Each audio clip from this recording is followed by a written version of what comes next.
Are you ready?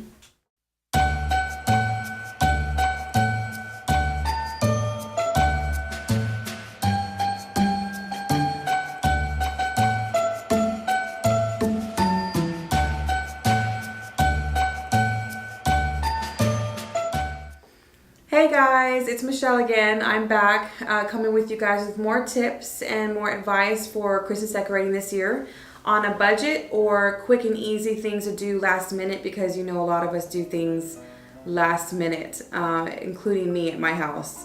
I may have my office together, but sometimes the house just doesn't get there. So earlier this past weekend, I did a really late video. I looked like halfway asleep. Just letting you guys know that my husband gave me a $10 challenge on a centerpiece for your table. So I wanted to come with you guys on putting it all together and what we came up with.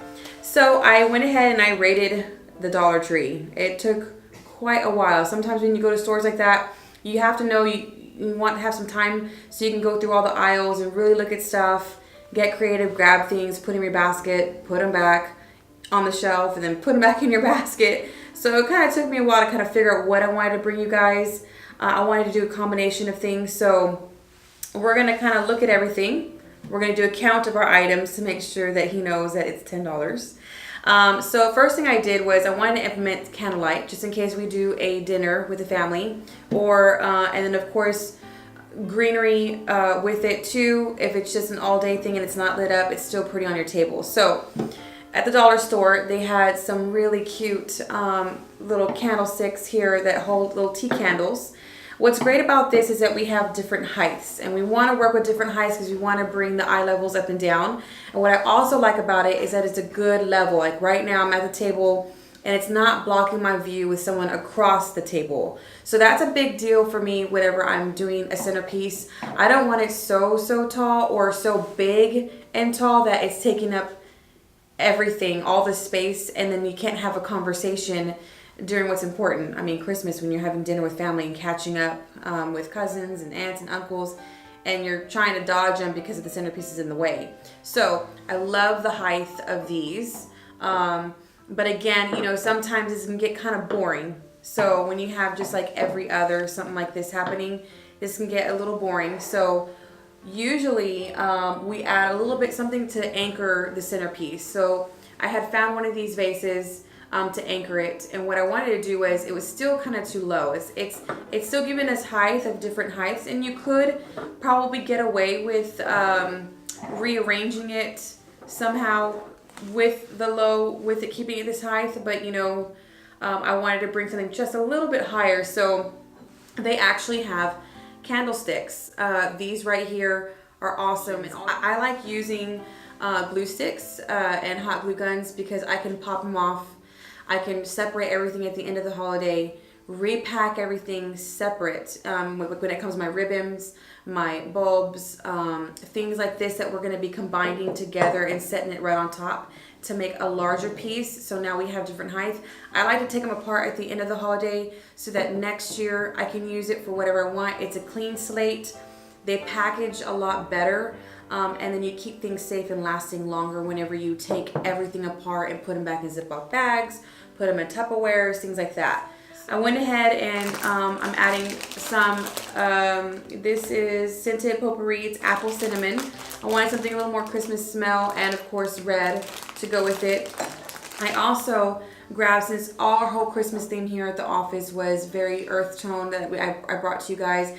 This is, you're going to find this in the craft area. You're not going to find this in the Christmas aisles. You'll find this more in the craft aisles where you'll have like your flower foam and things like that. You'll find different kinds of ribbon over there. So when I went over there, I found something really cute. The burlap with some lace, very throwback kind of feel, making it very more casual, not so elegant. Again, you can replace this with whatever kind of ribbon you want to use. If you want to do a plaid ribbon, a red ribbon, a gold, shimmery, glittery, you just know you're substituting this for whatever look or color, blues, navies, whatever holiday color you have in your house. So this is a good like just change. I would say whenever you're looking for ribbon, you want to go ahead and find ribbon that has wire in it.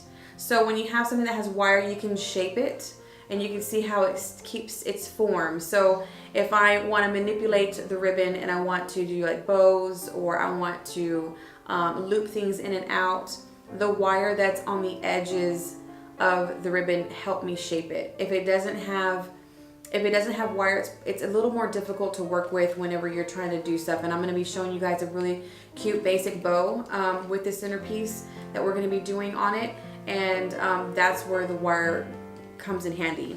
So we have the ribbon, and then I did some greenery here. This is, again, all this is Dollar Tree. So on this, what I love about this, they had several different things. They had separate berries, they had separate branches, they had separate flowers. What I love about this, for us to stay on budget, is that it had everything all in one. It had a pine cone, had berries, had flowers, and it had, you know, the greenery in it. So for this here, it saved me a lot of money. I got everything all together in one branch, which we're doing 2 of them because we're going to be going across the table both ways. So really quick, the only thing you really need for this, other than the items that I purchased, is a hot glue gun or super glue, and scissors, and also a little bit of wire. Now, I'm not gonna lie, I couldn't I ran out of wire at the office, so I went ahead and I just grabbed some of my hooks for my ornaments, and I had some leftovers. I straightened it out, and I'm actually using this to make my bows, to tie them up. So again, you can cheat, grab a ornament hanger and straighten it out and use these little wires to keep your bow together, or if you have flower wire, you can use that too, and clip it and do what you need to do with it. So let's get started. So what I want to do is first figure out the arrangement that I want. If you have a round table, or if you have a rectangle table, things may change up a little bit on how you want to lay out your centerpiece. So we're on a rectangle for a 6-seater. Again, if you have an 8, you may want to add a little bit more candles or greenery, or maybe do 2 sets of these and kind of come down if the table's longer. But this is something great, easy, even if it's just this for a 6 to 8 seat table. It goes really well. So my first thing is height. We want to balance things out. We want to make it appealing to the eye whenever you look at the table. So we already know we're going to be putting this one right on top. Okay. Now I can either hug the 2 and kind of go down like almost like a stair coming down even. I kind of don't like doing that. I kind of like mixing it up a bit and kind of bringing the eye up and then back down and then back up again. So it makes it a little more interesting. Again, there's no wrong way with this. It's all about what you want to do. So right now what we're going to do first is I'm going to go ahead and I'm going to keep this off. It makes it so much more easier if I'm not gluing this just yet. I want to glue it at the end because I do have to make my bows, and I have to glue them on the candlestick on each side, and it's so much easier for me to just grab a small candlestick and work with the ribbon from here. So from here, what I want to do is I'm going to teach you a really quick and easy bow to make for this. What we're going to do is we're going to go ahead and make a double hooped bow, and we're going to have one on each side. And the reason why we're going to do one on each side is because we have people sitting on each side, and you don't want to just decorate one side of the table and it's all pretty, and then on the other side it looks kind of empty. So you got to remember that once we do one side, you want to do the exact same thing on the other side. So this one here, you can see that we did a double loop. Okay, you'll see a smaller loop here, and then you'll see a little bit slightly bigger one here. And again, you can see how I can puff up these as much as I want, or I can kind of stretch them out and flatten them a little bit more and make them a little bit more flatter. Again, these wires is what's helped me shape it. So I already pre-cut my ribbon here.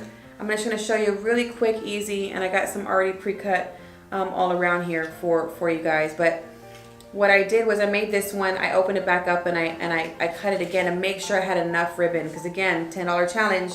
This is $1 right here. So anyways, what you want to do is you have to recognize if this is a 2-sided ribbon or if it's not 2-sided. Most of the time they're not. You always have one main side and you have one that is not. So whenever you're making your bow, what you want to do is you're going to grab one end and you're going to loop it. Okay, I'm gonna just have a little bit on the edge where my thumb and my finger are gonna pinch the ribbon, and then I'm gonna start pleating and kind of wrinkling that bow together. Now, again, this loop is probably a little too small, but we're gonna kind of crinkle it all up together, okay? Before I get to the next side, I'm gonna loop it, right? And we're gonna do again the same thing. We're going to pinch it together, and you wanna make sure you kind of wanna look on each side and make sure they're even, okay? Then we're gonna twist, and the reason why we're twisting is because we wanna continue to make sure the outside of the ribbon is showing. If I don't twist it in my fingers while I'm pinching, then we're gonna see the opposite side, which we don't wanna see that side. We wanna always see the lace or the finished side of the ribbon. So again, you're gonna loop it again. We wanna just kind of overlap just enough where you can see both sides. And then we're gonna again pinch and then add it to the stack of my fingers that are holding this. So right now, my 2 fingers are pinching it really, really good. And this is like my anchor to keeping this bow together until I tie it all up with a wire. So again, once I have pinched, I'm gonna twist again, because again, I want it on the outside, and I'm gonna finish off this bow here like this, okay? And then now it should all be in my hand, and you can kind of look at it and make sure, is it even? Do I need to take it apart a little bit and add one to one side? And I think it looks pretty even to me. You're gonna grab your wire, okay, with your thumbs, and you're just gonna start looping it around. So you can just tie it just real tight. We're gonna cover it, it doesn't really matter. We're gonna cover it with more ribbon and fasten that bow up for you. Then from here, you wanna just kind of shape it out and make sure it's all nice and has its shape for you. And then voila, we have 2 bows. So we definitely want to cover up this right here, but before we do, I'm gonna go ahead and glue. I'm gonna hot glue gun these on each side so that we can have that placement. This is where I did not want to glue the vase on top just yet, because it makes it a lot more easier for me to work with. We're gonna get the glue stick. I'm gonna do quite a bit, like a crap load, because I want to make sure this doesn't fall off, or some little niece or nephew or your own child doesn't grab it and it just pop right off. You're just gonna come over here, right exactly on the same side or opposite side. You're just gonna push it in here, and you're gonna glue the other bow. So again, we want it to be identical on both sides, so when people are sitting on both sides, they see a pretty centerpiece. And this is the reason why I did not want to glue that on top. I can just grab it and work with it. It's so much easier. You can see it's a little uneven on the bows, but again, the wire actually helps out a lot on like kind of fluffing them and making sure they look even. So we have that here, and then we have both of our sides of our centerpiece, where that's what's going to be anchoring it. Let me just move these, or 2 of them, out of the way for right now. Okay, so now we're going to talk about the Christmas picks that we have here. Again, what you want to do is, usually you get these kind of smashed. You want to really look for some good ones in the aisles whenever you're searching through them. Some of them will be smashed, some of the flowers will be smashed, and that's anywhere you go, not just a dollar store. When they get these shipped to them, they're like shrink wrapped, smushed, and then they go and they just display them on their aisles. So you kind of want to go through and make sure they didn't get damaged or the flowers don't look retarded, and you can't really fix a flower that doesn't have wire in it. You can fix the branches, it's no big deal, but the flowers are pretty much what you really want to pay attention to, making sure they're not, ruined. So you want to kind of spread them apart. The whole point of this here is, what we want to do is, we want to have both of them laying on each side, and we're even going to manipulate the actual branch itself, because this is all wire. So what you want to do is, you want to separate your branches. And I know I can move the pine cone around. So the flowers, actually some of the flowers stems are on wires. So I can even manipulate this around. So I want to make sure I see kind of everything, and I want to move it to where I want it. And I'll probably even move it even more whenever I get the tea candlesticks placed in their spots. So what I want to do is just move it around kind of where I want them to be. Some of these can get quite twisted too. So I can get the short stems on the outside and the longer stems on the inside. And usually what I want to do when I have both of them, you can see how the berries are dominant are usually set on one side of the pick or the branches. So what I want to do is I want to reverse and make sure the berries are sitting on one side on one side of the table and the other one's sitting on the other side again. And it's just because you want it to be seen on both sides and not just plain on the one side. You can tell it's the back of the centerpiece. You want them to look like they're both the front side of the centerpiece, I guess you can say. So what I want to do here is, the trick here is we can do one or two things. We can either keep them just laying on the table and you can just grab them and take them, or you can actually glue them to the candlestick. If you're going to glue them to the candlestick, you kind of want to place them, move this one out of the way. You kind of want to place them where you want them. Because the ribbon is in here, it actually gives us more length to work with. I don't have to hug this so close to the candlestick after all.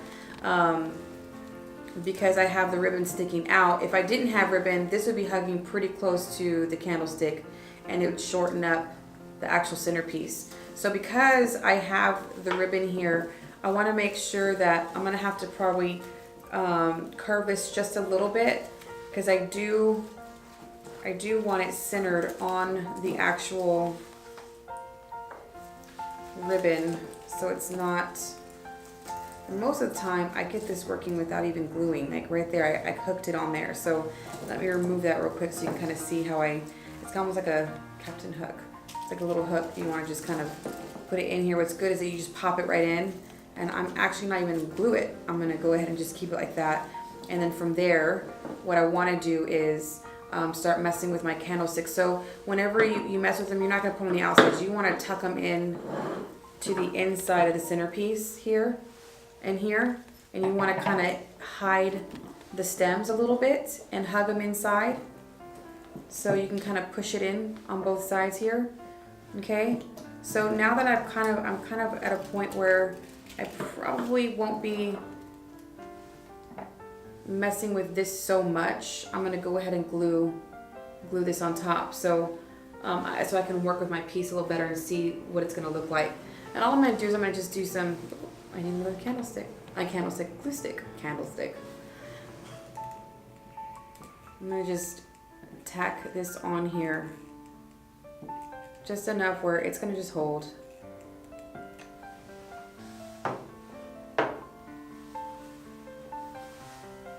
And you want to make sure that you are centered, of course.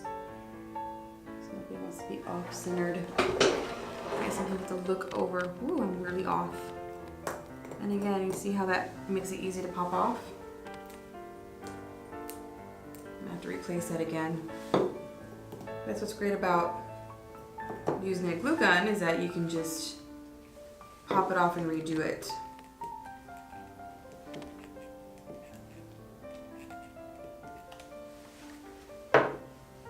Looking over is probably the easiest to making sure that you're centered all the way around. So now I know what I'm working with here on my 1/2. So you can kind of see we kind of already made it. It's so simple, guys. It's not that difficult. It's really, really easy. I'm gonna go ahead and do this other side and show you it all finished, and we're gonna kind of top it off a little bit. What I wanna do is I wanna go ahead and finish this off to match, and we're gonna go ahead and we're gonna wrap the ribbon around the rim of this vase on top, okay? And I'll be right back with that. All right, guys, so we're back, and what I went ahead and did was I hooked on the other set of branches on this side, and you can barely see that the branch is there underneath the bow. And again, you know, $10 challenge, don't be hating on me, okay?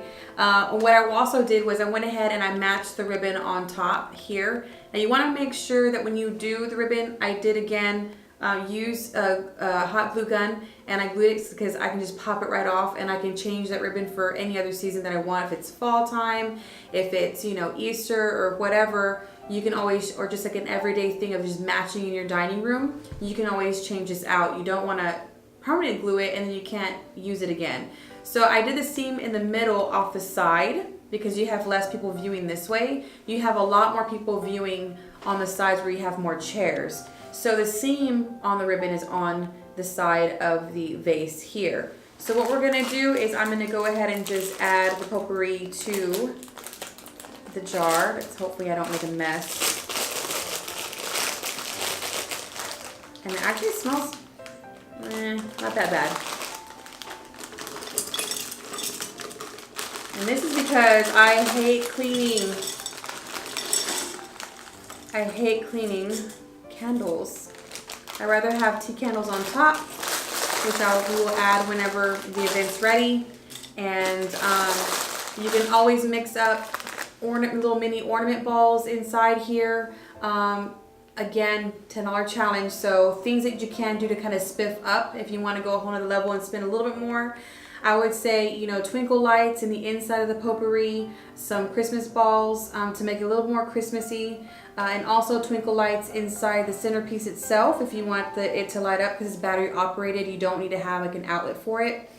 Other things too, what I love to do is the day before, and we'll show it to you in the next video. The day before, I like to go ahead and get fresh flowers. What you want to do is the day before, get them. That night, soak them, submerge them in water all night long. When you do that, flowers last a lot longer when they're completely submerged in water. Then that day that you're going to be setting up and having your party, whatever, that's when you want to do your clippings. And you want to clip in some fresh flowers within it, and it will make your arrangement even longer. And fresh flowers with artificial are awesome, because artificial can be set up all the time, and then the night or the day of that big party, you can go ahead and add the fresh arrangement in there. So stay tuned for our next video. We were going to be doing a whole table setting, a nice, quick, easy, affordable way to do your table setting to match your centerpiece, or to show you how to do combinations and to spiff up this centerpiece a little bit more if this is just not quite enough for you. And on our next one, stay tuned, because we're going to have a free giveaway. I'm not going to show you what it is yet, but we'll have a free giveaway. So you share our videos and you like us, follow us on bottom, and send a comment to our way so that you can get put into the drawing. And also share us again on our next video. I hope you enjoyed this. I know we did. It actually was a pretty good challenge, because you just don't know what you want to do for your centerpiece. So I hope you guys like it, and you have a Merry Christmas. See you soon.